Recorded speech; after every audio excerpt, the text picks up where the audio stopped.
그렇다면 노동조합에 대한 국민들의 인식은 어떨까요?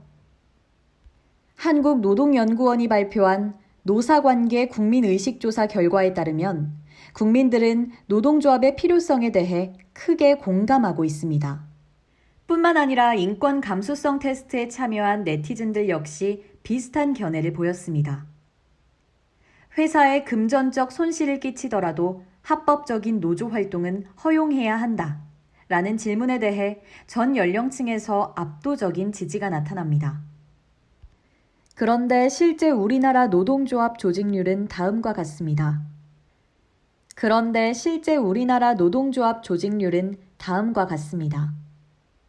2016년 전국 노동조합 조직 현황 그래프에 따르면 우리나라의 노조 조직률은 10.3%로 OECD 평균 노조 조직률인 29.1%에 비하면 현저히 낮은 수치입니다.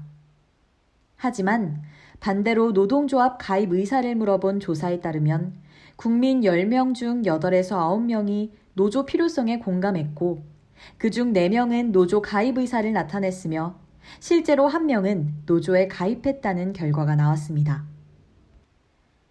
나의 권리만을 외치는 것이 항상 최선은 아니듯 내 노동권만을 앞세우는 것이 매번 도덕적으로 정당화될 수 있는 것은 아니다. 누군가는 불편할 수 있고 그것이 사회의 편익을 감소시킬 수도 있기 때문이다. 노동조합의 모든 활동이 국민의 지지로 이어지는 것은 아니며 항상 도덕적으로 고결한 것도 아닙니다. 따라서 노동조합의 필요성에 대한 국민들의 공감대가 새롭게 거듭나려는 노동조합의 몸부림과 만날 때 비로소 노동조합권이 새롭게 해석되고 지지를 얻을 수 있습니다. 결국 노동조합 활동의 성패는 국민의 마음 얻기에 달려있다고 해도 과언이 아닌 거죠. 우리나라의 노동요건은 어떻게 될까요? 2017년 한국경제원에 따르면 세계 지적재산권 기구에서 조사한 2017 세계 혁신지수에서 한국은 11위를 기록했습니다.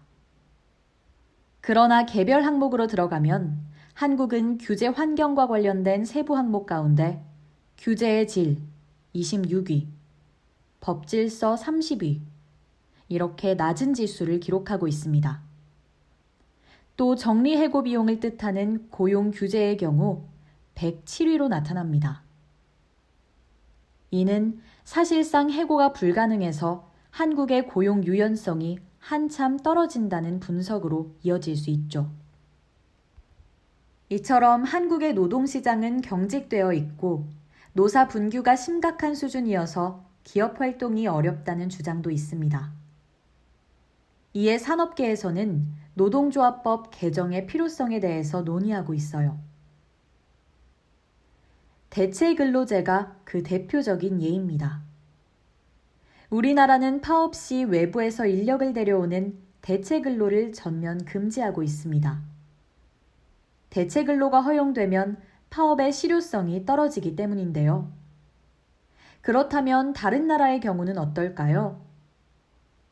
미국과 일본은 대체근로를 허용하고 프랑스와 독일 같은 경우에도 대체근로를 제한적으로 허용합니다.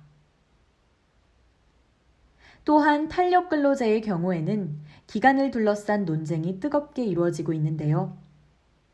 탄력근로제란 일이 많은 주의 노동시간을 늘리는 대신 다른 주의 노동시간을 줄여서 평균치를 법정 한도 내로 맞추는 근무 형태를 말합니다.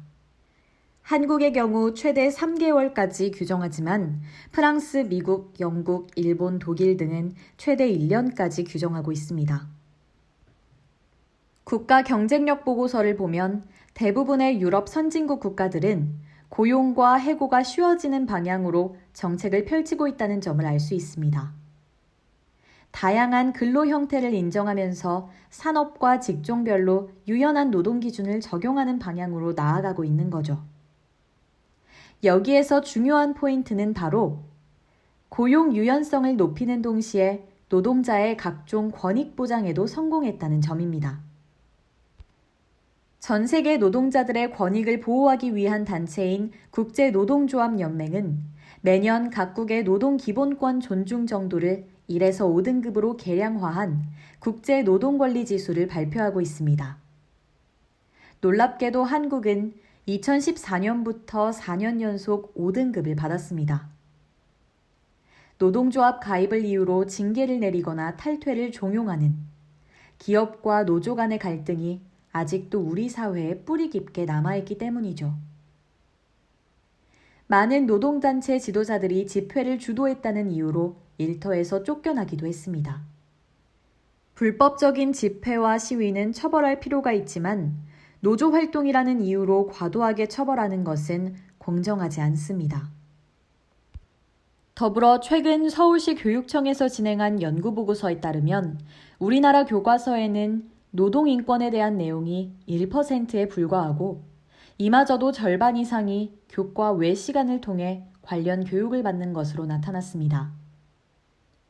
현재 교육과정에서는 사회, 통합사회, 성공적인 직업생활 등 관련 교과에서 노동인권에 관한 다양한 내용을 다루게 되어 있지만 여전히 노동 전반에 대한 교육이 아니라 직업교육으로 좁게 한정된 면이 있으며 교육 시간도 적고 교사들도 관련 교육을 충분히 받지 못하고 있습니다. 따라서 사회 전반의 노동인권을 높이는 노력의 하나로 노동교육을 더욱 강화할 필요가 있습니다.